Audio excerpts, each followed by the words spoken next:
The number is 617-282-0685. This is People Power with Priscilla. We are the people, and we do have the power. And so, let's what did we say, Boston? Wake up, everybody.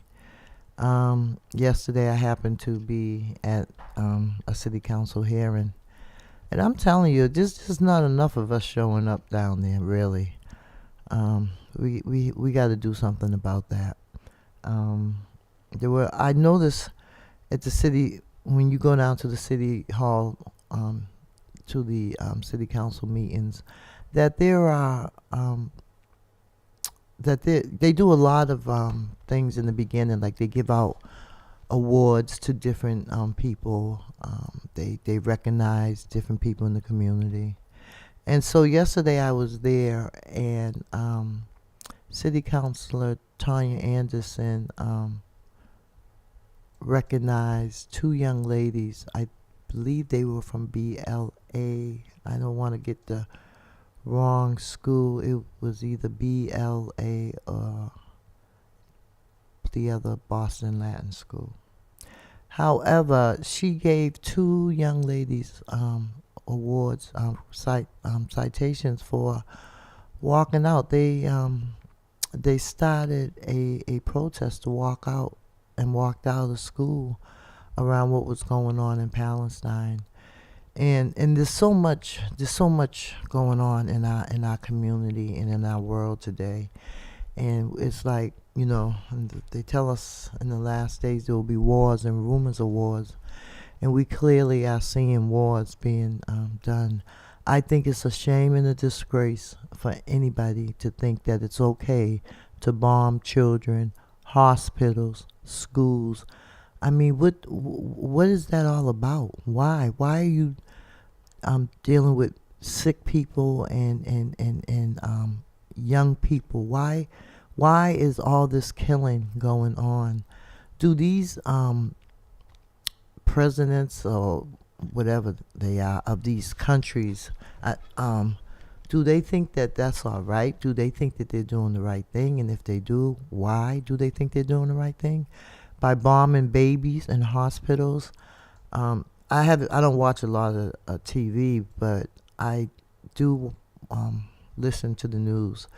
And one day I was watching it, and they were just bringing out babies. I mean, preemies, infants. And they bombed the hospital. And so they had to find a makeshift place. I know that this war has been going on since Bible days with Israel. And I don't really fully understand all of it, so I'm not going to act like I do. But I think there's no excuse to bomb hospitals and babies. But I just want, you all to know that this is the Christmas season. Actually, this is my birthday month. And so I'm very excited for 2024. I want to remind you all that January the 7th, from 2 to 6, we will be having our second annual fundraiser at the Bruce Boland Building. And we will be starting our third Marcus Anthony Hall Educational Institute cohort. And if you are interested, you can go to www.maheii.org, and you can register to come.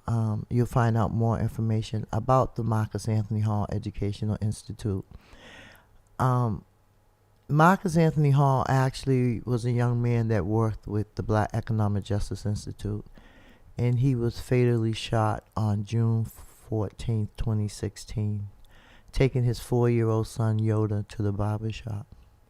And because he was an organizer with us, and because we felt like some things happened that were not fair, we decided that we wanted to do something in his honor. And it took a couple of years before we decided what we were going to do, but Marcus Anthony Hall Educational Institute was built out of his death.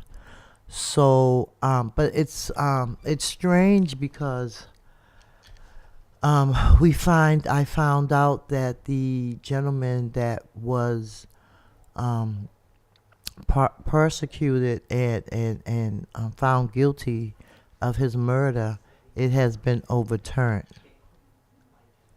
It has been overturned, and so there's gonna be a new trial. So his mother's gonna have to go through all this all over again. So I ask that we pray for Francine Times, because it's one thing to go through one murder trial of your child, and someone gets convicted and goes to prison, and then years later they overturned it because of technicality. So yeah, but I will talk more about that as time comes. But remember, Bruce Bowling Building, January 7th, 2024. We will be kicking off our second fundraiser for the Marcus Anthony Hall Educational Institute. And January 27th starts our first class. And my guest has arrived. One of my guests has arrived. Um, Good morning, Edoza. Good morning, Miss Priscilla. How you doing? I'm good. I'm good. This young man who I am about to introduce is amazing. Um, I met him a couple of months ago, and he's just amazing. That's all I can say, because he has he's well known. He's an organizer. He's for the community, and we're gonna talk about some things, right? So, Edoza, pronounce your last name for me. Osemige. Osemige. Okay. Tell us a little bit about you, who you are, what you do, and let's get the conversation started. Yeah. My name is Edosa Osemige. Nigerian American. A little bit about me. Grew up in Boston, Mattapan to be precise. Um, you know, I attended, went to school for the most part in Boston, but I contribute my diverse schooling to my outlook in life. I've gone to predominantly white schools. I've gone to predominantly black schools. I've gone to schools that were diverse. So I think that it contribute to how I approach and how I view the world. I'm very proud of my Nigerian heritage. I spent 4 years in Nigeria, which was, taught me a lot. You know what I mean? And I also credit that to how I am and how I view the world. Other than that, I'm somebody that, I want to impact millions of lives. That's always been my life purpose since I was a kid. And everything I do with legacy in mind, right? So there's a saying that you die two deaths. The first one is when you physically die, and the second one is when the last person that says your name. You know what I mean? So when you think about that, you want to live forever.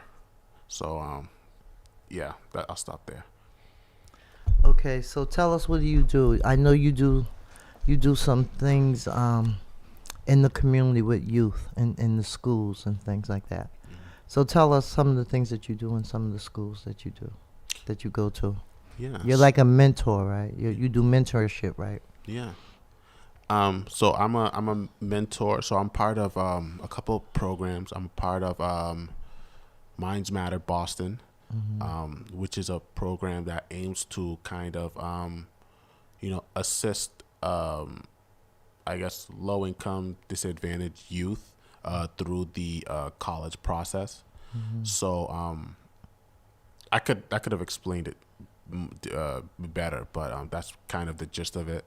And so basically, the mentees or the high school students, they're paired with two mentors, and we meet at Boston University, sometimes MIT, and we basically help them with like their ACT prep, SAT prep, and college programs. So that's Minds Matter Boston. I do that on Saturdays. I'm also part of this program called Build. I took you there with me. There's 7 Build schools in Boston. And basically that's kind of like an entrepreneurial program. Mentors go to high schools, and we basically guide the high school students on like their pitch, so their business pitch. You know what I Right, mean? right. I was very happy to see that because that kind of aligns with what we're doing at Marcus Anthony. And yeah, it was really, I actually had an extra copy, so I was looking at that. I like the way that they do that. They put them in teams and they let them think about an idea, a business idea that they could come up with and that they can follow through, and they talk about what type of impact it's gonna make on the community. And so it's very interesting, And the other program the one that at the cast school with the poetry. Oh, that's 617 Peak. Yeah, 617 Peak. Okay, so you all have all these different names for all these different things that you all do, but it's really great. And so I'm excited because Idoza is actually joining Mahi as the vice president. So I am just excited. I have like 4 young folks that work with me that are just amazing, and I am very, very excited about what's coming up down the pike because they're all young, they're all intelligent, and they all they speak their mind, and they're workers. That they're not. I mean, some of our young folks just don't want to do anything. I don't know, after COVID, I don't know what happened, but I have been fortunate. God has blessed me to really meet some really remarkable people since I've been doing this work, and I'm excited for 2024. But we gotta get to the end of 2023, right? Yeah. So, and so you want to talk about last night a little bit? Yeah. Okay. Yeah. So we went to a entrepreneurship mindset workshop at Harvard with Kurt Faison. And I think it's Foston. is that First. I always call Foston. Yeah. See how I mess up names? Anyway, we used to go to Kingdom Builders Church together. That's how I first met him, Kurt. And he was amazing. I just was like, I mean, it was wonderful. There was a lot of young entrepreneurs in there, people from all ages and color. And you have to really think about what he was saying, because what he was saying was true, about how we think. He said, what did he say? We don't do what we know, we do what we feel, right? And so it was just phenomenal. I was really, really impressed with him and the young people that were there. Was able to connect with a young lady. But it just shows you that there's things that are going on that our community, the black community, don't have no knowledge of and don't know.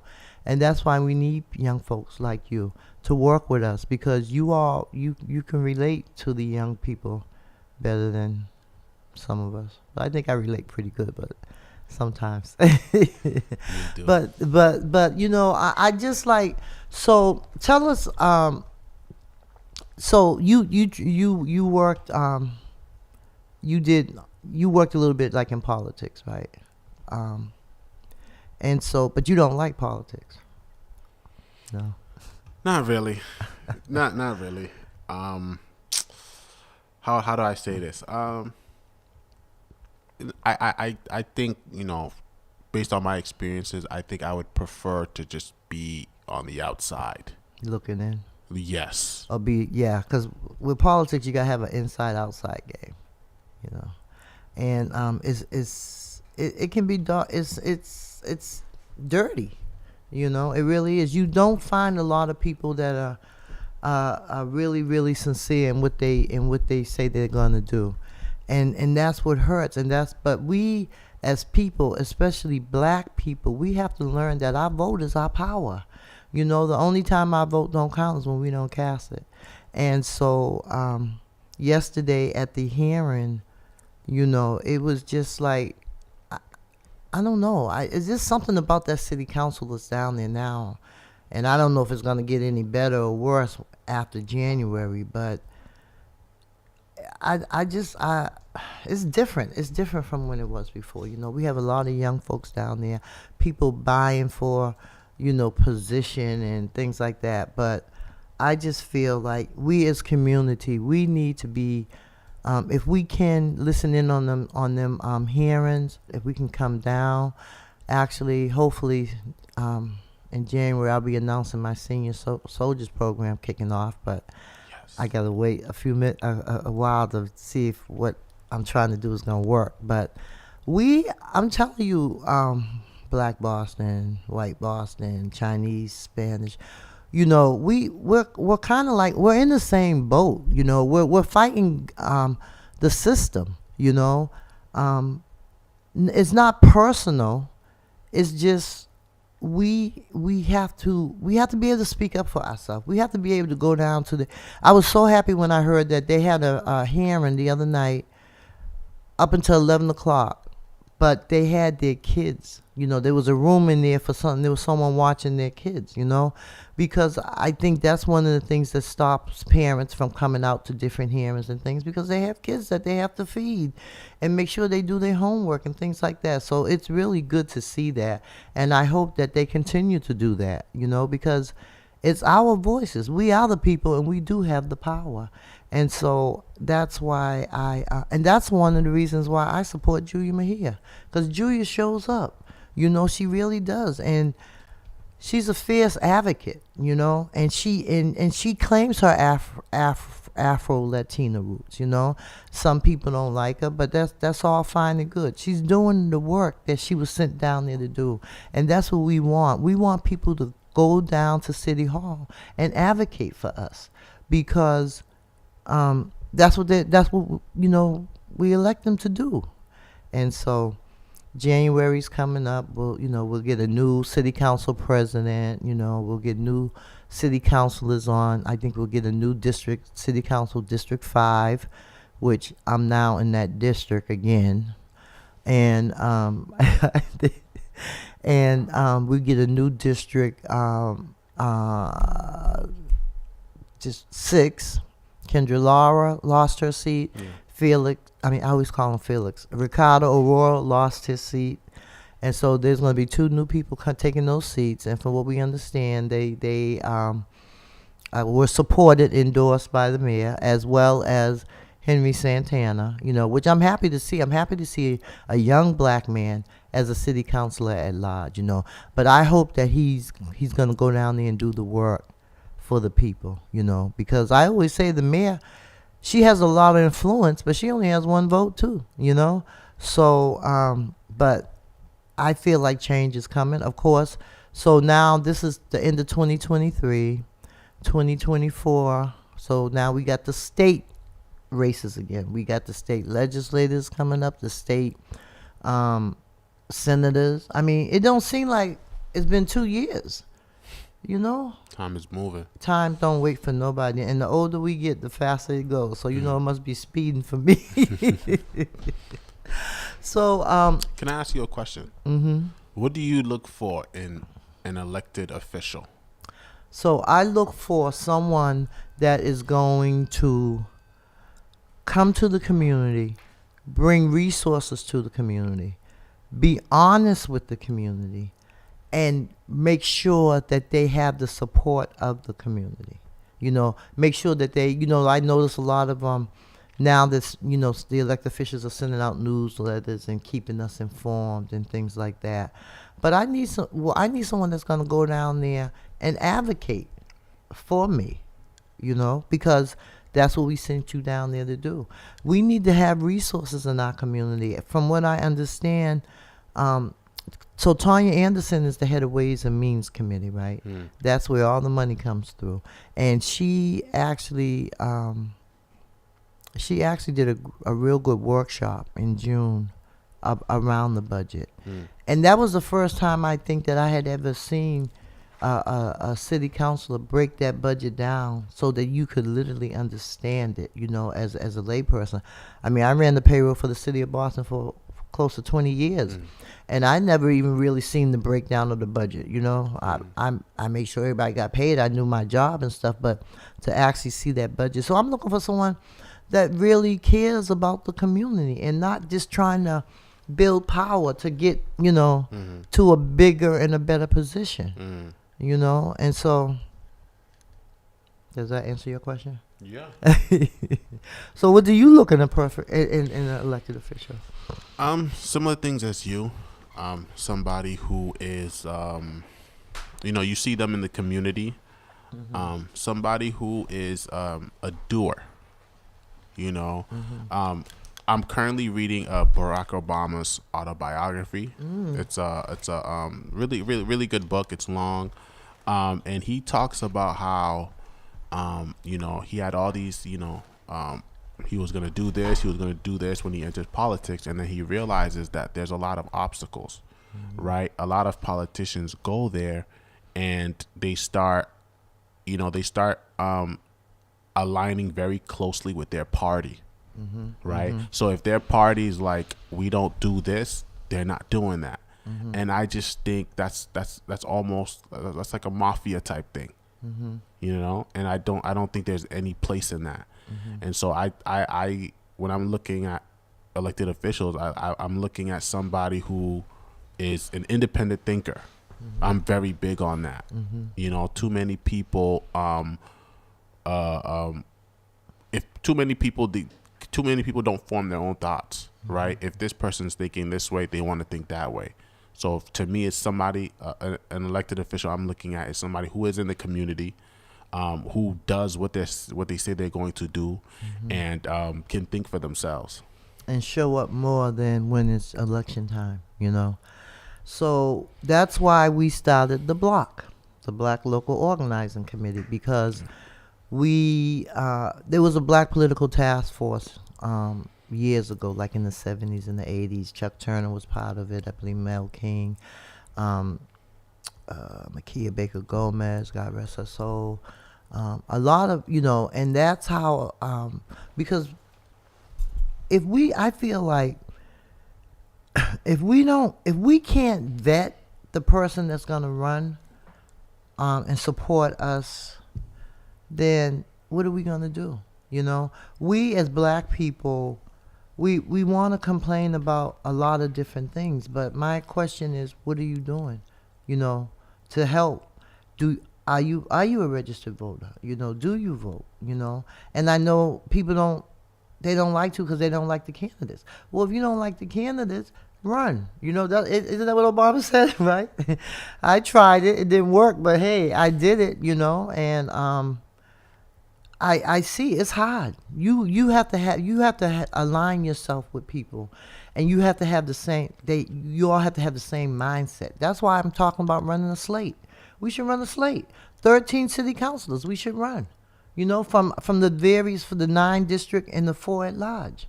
We need to have a say in who goes down there and really represents us. Not just phony. Twitter. Everybody's on Facebook, Twitter, Instagram, all that. But I think that a lot of our, what about our seniors that don't know Twitter or Facebook? What about, how do they get the information? How do they know that someone is showing up and they want you to show up if they don't know what a tweet or a twit is or whatever? How do they get the information? So now people may not know, but you can actually watch the city councilors on TV. You can watch them on your phone. You can watch them on your tablet. Whatever you have now, you can watch, and you can, if you want to testify. The only time that the public cannot testify at a hearing or a meeting is on Wednesdays. That's the only time. They don't want you to make no noise. They don't want you to clap and snap. They don't want you to do anything but sit there like zombies and listen to what they're saying. However, when something happens, we do make noise. They can't put us all out, right? But that's part of my senior soldier program. So prayerfully in January, we're going to be starting that program, and it's going to be on and popping. Another entity of Marcus Anthony Hall. So the holidays are coming up, and so everybody is like running around trying to get gifts and all this stuff for folks, going in debt. Don't do it. I used to work with this guy. God bless him. He still works for the city. His name is Monty. I actually saw him yesterday, and we worked together, and so he used to tell me, like, for Christmas, he would buy his kids stocks. You know, he would not buy them no toys or none of that. And I said, you know what, that makes a lot of sense, you know, because we have to teach our young folks at an early age. You know, we're consumers. Black people are consumers. We want to buy, you know.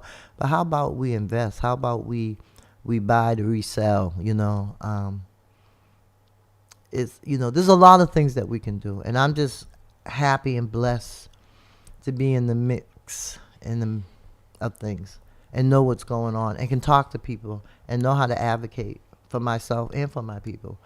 And so I'm looking forward to this year ending. Actually, my birthday is December 23rd, 2023. Yes. Okay. Yes. So I'm excited about my birthday this year. I'm getting older, but I'm looking forward to it. What are you doing for your birthday? I don't know yet. Me and Danny were talking about going to the movies all day. Okay. He wants to see the Beyonce movie and The Color Purple. So we might just go to the movies all day. Wow. I definitely want to see both of those movies. So Those are good. yeah, why not? So, but Yeah. Those are good. so Edoza. Yeah. So you're also gonna become a member of the block, right? Yeah. I mean, he's just. Yeah. I I really know. want to talk about that. Yeah. Yeah. So so the block is the Black Local Organizing Committee, which another organization that I started. You starting all the organizations. They don't give you credit. Tell them to give you credit. It's all right. God, as long as I get credit from God, I'm good. But I know they don't, but it's all good. But anyway, the block, that's what we're trying to do. We're trying to start another Black political task force. But we know we can do it different now. We know we can reach a lot of people by technology, you know. But what I want to do, I want to be able to get our seniors more involved in what's going on, because there are a lot of active seniors out there. And so the block, we are regrouping. I still say, and I'm going to keep saying it, that after Makia Baker Gomez passed away, something happened with the block, and it was like trauma. That was trauma. That was a trigger for me. But we didn't stop. You know, we just continued. We just regrouped. We had meetings. We were having meetings. Nobody was coming to the meetings, so we decided, well, we're gonna send out an email and ask people who really want to support the block and be on the board if they would come to this meeting. And only 3 people showed up. Me, Wawa, and Will Dunn. And we was like, okay, well, it's us 3 here. And of course, Sister Virginia from Grove Heart in DC, they're our fiscal sponsor. And then we recruited Katrina Conrad from Conrad Built. And so now we have a board of 5 people, and now we have a package. We're doing, we're interviewing members, because we want people to come in that's going to do the work. Because a lot of times everybody wants to get paid, and we should get paid for what we do. However, there are sometimes we got to build. We got to start from something. You know, nothing from nothing leaves nothing. And if we start, and I think we have a good foundation. Wawa was reminding me, Sister Priscilla, we're incorporated. Sister Priscilla, we're in the red. Sister Priscilla, we're, you know, because I was getting kind of frustrated, because I'm like, I'm tired. But I'm back after my 2-week vacation. Thank you.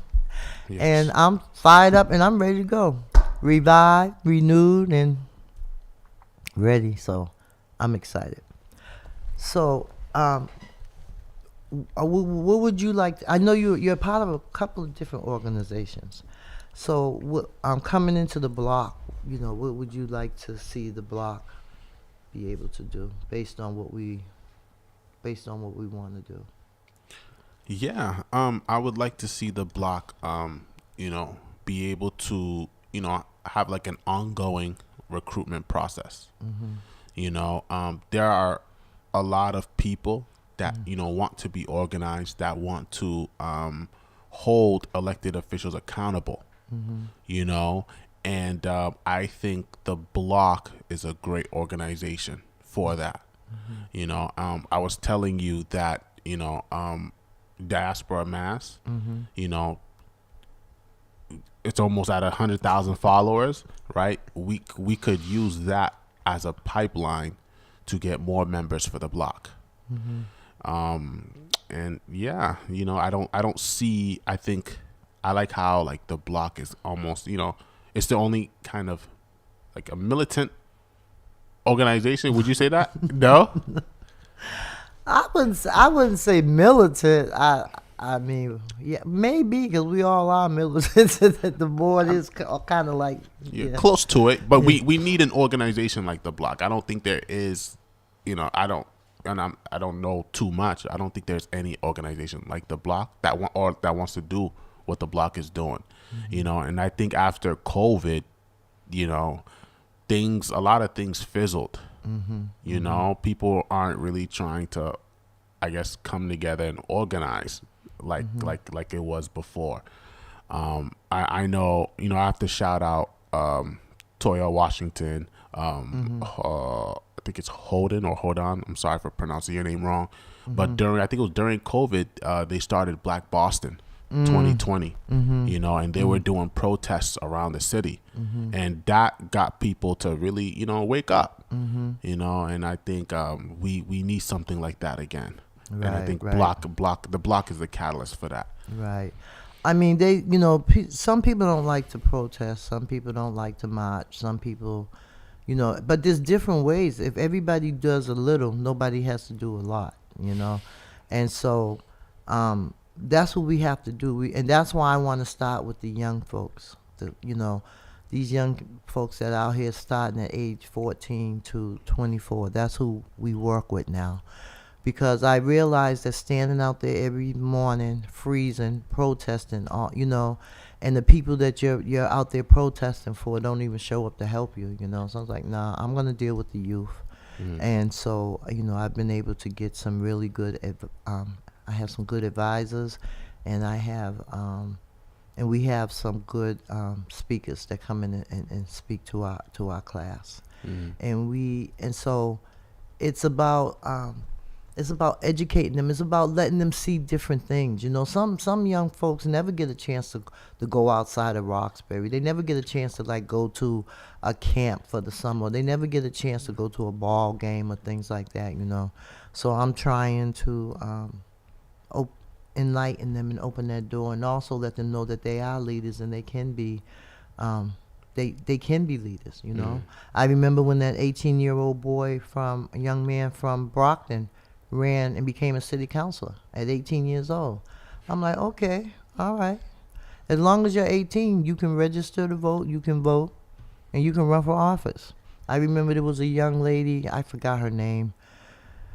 Oh, God, it was a couple years when Brian Worrell ran. There was a young lady, she was in high school, and she ran for office. I forgot her name. She was Vicky Anna's, friend of Vicky Anna's.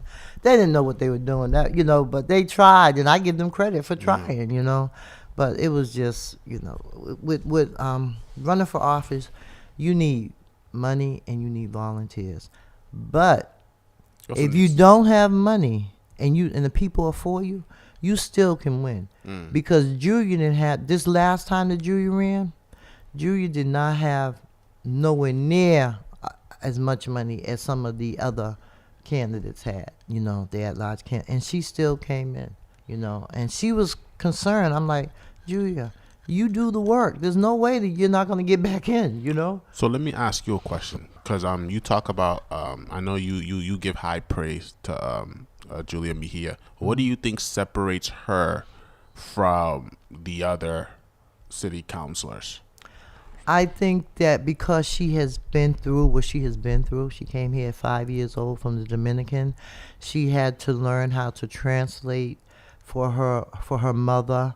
You know, it wasn't easy for her, you know.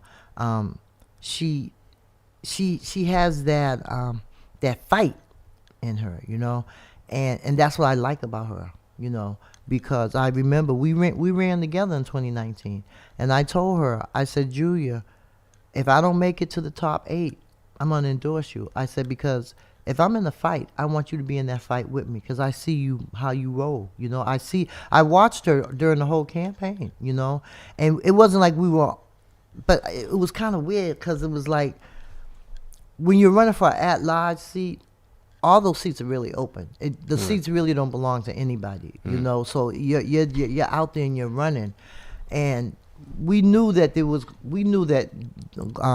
Althea Garrison was going to lose her seat. We knew that, right? And so, but the fact that Julia, that first term, she won by 1 vote, literally 1 vote, out of a city of over 700,000 people. She won an at-large seat by 1 vote. Her second year, she came in second. And then this year, she came in third. But she didn't have the money. She didn't send out no mailers.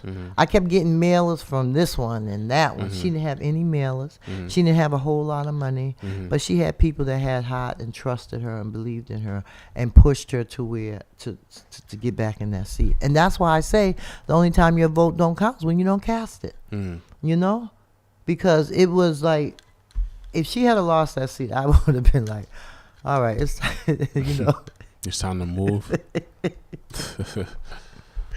But yeah, so that you know, she's real, she's honest, you know, and I like that. You know, she's not your typical politician, you know, and so that's what I like about her, because she's a fighter, like me.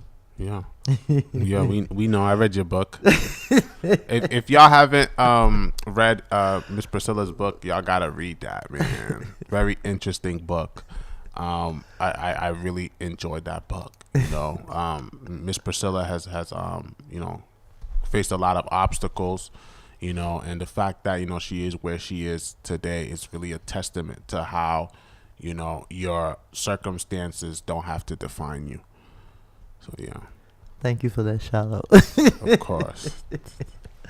I appreciate that. Actually, my book is actually being made into a movie, so I'm very, very excited about that. I'm very, very excited. So y'all gotta read it. So when the movie come out, it gonna make sense. It gonna make sense, man. Yes. Nah, it needs to be a movie. Yeah, it is. It's gonna be. I mean, we don't know where the money's coming from, but hey, God told me to write the book. Yeah. Tony Bob said she gonna do the movie, and we just gonna make it happen some way, somehow. So I'm excited about that. Yeah. When can we expect the release date? I don't know. Don't ask me the questions. Hopefully, maybe, prayerfully, next year for my 70th birthday, we'll release it for Christmas. I don't know. I'm learning to do things that I have never done before. Yeah. And also, we got to mention the fashion show this Saturday. If you are interested in being in a play, and the play is called The Fashion Show, and we are doing auditions this Saturday from 12 to 4 at the Lutheran Church right across the street from the Boys and Girls Club on Warren Street. So if you have any questions, you can call me at 617-515-6908. And that is one of my announcements for the day. But we look forward to seeing you all. It's gonna be fun. It's called The Fashion Show, and it's Danny Harris, Men in Black, and Priscilla Flint Productions. We're doing the fashion show. Why are you laughing? I'm just laughing because I'm just like crazy because it's just so much stuff that I'm doing. You working like 50 Cent. I hope and pray I can get some of 50 Cent's money, sure. Hey. But no, I love doing what I do. I do. I care about my community. I think the work that I have done in the community shows that I care about the community. So I I love my people. I do. I love my people. I don't, it's that's who I am. That's how I was born, to love and respect people. And so, yeah. Yeah, it's nice. We love it. So, we only have three more or four more Thursdays in this month. 3, 4. But people power with Priscilla. We're gonna be here prayerfully next year, 2024. We might be doing some different things, but we are looking forward to the season. I'm looking forward to just winding down and spending time with family and friends. So I'm looking forward to that. Absolutely. Yeah, yeah. So okay. So Edoza, I was gonna ask you. Tell them about the event later today at Harvard. No, at the Roxbury. Yeah. Roxbury. Sorry, yeah. It's a Harvard event, though, but yeah, at Roxbury. Is at the you tell them you know more about it than I do. I just know there's an event at Roxbury Community College, presented by Harvard, I believe, and it talks about Reparation. Yeah, reparations and slavery. Okay, all right. It's a free event, right? Yes. Is it the? Do we have a caller? Hi. Good morning, caller. Andrea. Hi, Andrea. How are you? Andrea, you gotta turn your radio down. Oh. Turn it down. Okay, well, I thought I turned it down. No, I can hear myself. You gotta turn it down so we can hear you. Yeah, well, I was just calling to chime in and say that the book is awesome. I look forward to seeing it made into a movie. And for the fashion show, what kind of people are you looking for? And also, welcome our friend on the board. I know that he's going to be a great asset to the organization. Yes. And what are you looking for the fashion show? What ages? So we're looking for young folks. There's actually a scene. They've rewritten the play since I've seen it. But we are looking for models.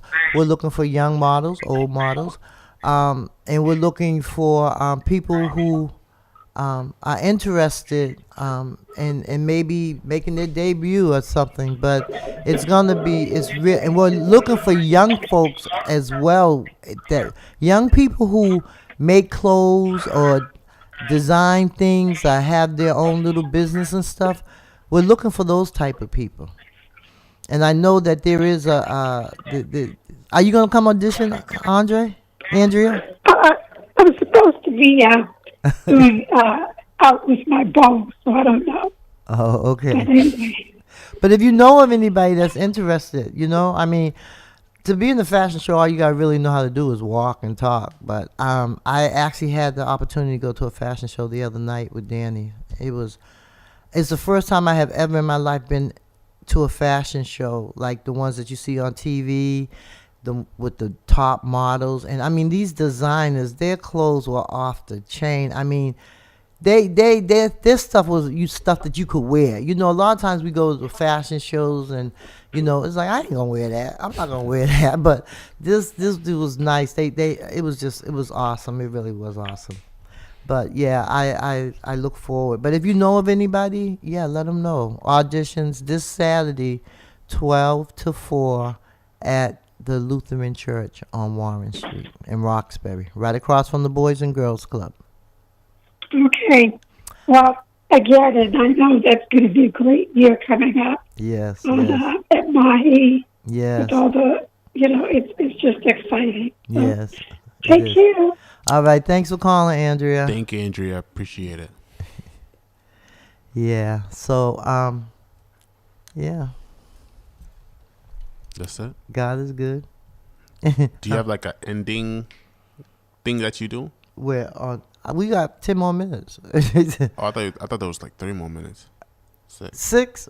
Oh, okay. Oh, that's right, because we're about. So how many minutes we got in there? 6. Okay. All right. So, so there's so much that we could talk about. I don't even, So I want to talk about the hearing that could not attend, but I heard it was packed Wednesday night Tuesday night at City Hall. They had a hearing till 11 p.m. about the move of the O'Brien School, and they really, some of the parents have finally waken up and have come to voice their opinion. You gonna say something, Renee? Oh, okay. They were talking about it takes 48 minutes to get from East Boston to West Roxbury, where it actually takes an hour and a half. I don't understand. Someone said, well, why don't they just move the police station to the police headquarters to West Roxbury and build the John O'Brien School there? The John O'Brien, was was an advocate in our community.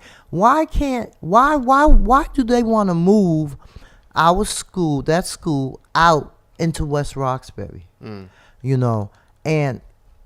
they come up with all these excuses that really don't make any sense. We've heard so many rumors about what they want to do with Madison Park and John O'Brien. There's a bunch. They're saying that you can't do this and you can't do that, but you can do things. They got all those units that Michelle wants to give away to developers for free. There's like 400 of them. Take them, build the school. I mean, they're getting ready to build the Benjamin Franklin School right there on Harrison Ave. They're getting ready to do something with the Blair lot. So it's like Roxbury right there is becoming like an educational hub, right? So why you want to move the O'Brien? And so I really have a problem with that, and Michelle knows that I have a problem with that. She don't want to talk to me. I text her, she ignores me, but that's okay. I don't care. I'm gonna still talk about it. You got the mayor's number on your phone? Yeah, I got a number on my phone. Okay. Put some respect on Miss P, man. But I'm just like, I'm kind of like Michelle. She, I'm very disappointed in her, and it is what it is. So we'll see. But and our elected school committee. That's another thing that aggravates me. We want elected school committee, but the mayor doesn't want to sign whatever it is, the homeroom petition or whatever that is. But we voted for a school committee. We voted for elected school committee, and she just totally disregarded, disrespected. Good morning, caller. You're on the air. Yeah, good morning. Hey, Siddiqui. Yeah, I just want to call in quickly about the O'Brien situation.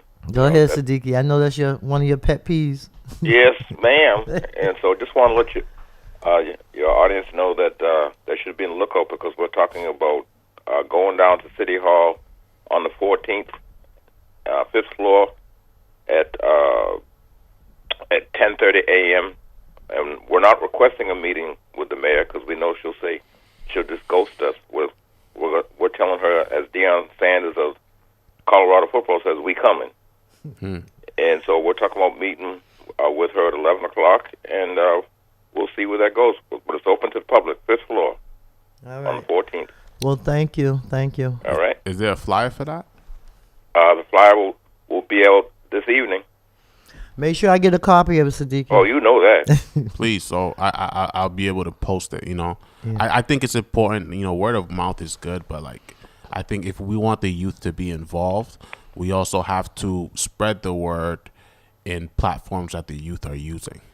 Yeah. And the implications are huge because of the fact that the mayor, she disrespects the black community, and a lot of it has to do with the fact that she just does what she wants to do and feels like that there'll be no accountability in her part. So we're saying that this is more than just about the school. This is to let her know that we're going to make a stand as a community, not only about the school, but other issues out here that affect us on a daily basis. So. Yeah, exactly. Especially around that deed restriction. I actually met somebody I was talking to the other day. Oh, I know who it was, but I'm not going to mention her name. And she just purchased a house. and she has a 50-year deed restriction on that house. That does not make any sense. Absolutely. I don't know who we call to fight that, but how are you going to give someone a 50-year deed restriction? That means they can't resell their house. They can't take no equity out of it. Come on, people. That does not make any sense. Yeah, well, we gotta become a presence